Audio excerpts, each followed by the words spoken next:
You can get your peri peri fix right at home by using this homemade peri peri sauce recipe. Let me show you how to make this.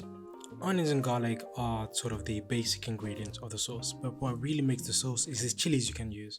So here we have bird's eye and Thai red chilies. The bird's eye gives it a bit of a sweetness with flavor, and the Thai red chilies give you that heat.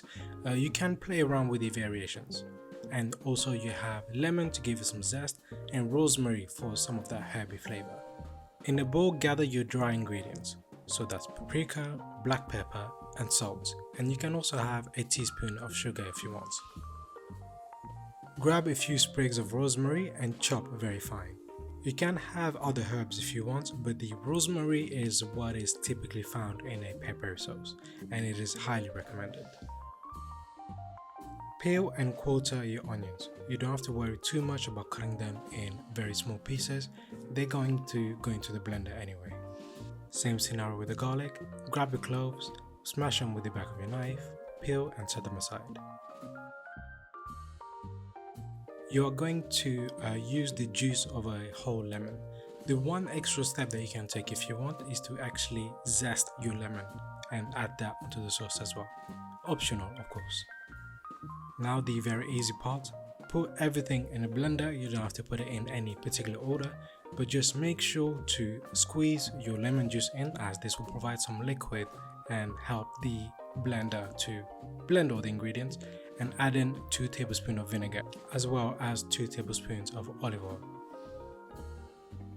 Blend all the ingredients until very smooth. You will see that very much like the peri peri sauce you can find at the famous restaurant Nando's, the sauce will be somewhat chunky and have some chunky pieces. But if you prefer your sauce to be free of any chunks like that, just keep blending until it reaches the consistency that you're after. Now gently heat your sauce for 15 minutes. This will help all the flavors combine and make your sauce last longer. One of the best things you can do with peri peri sauce is use it as marinade on some good old chicken wings.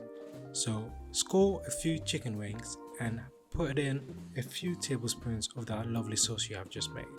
Just pour it all over the chicken wings and really take some time and effort to rub the sauce into every nooks and crannies of the chicken wings. This will help the sauce incorporate into the meat and let that marinate for at least 2 hours.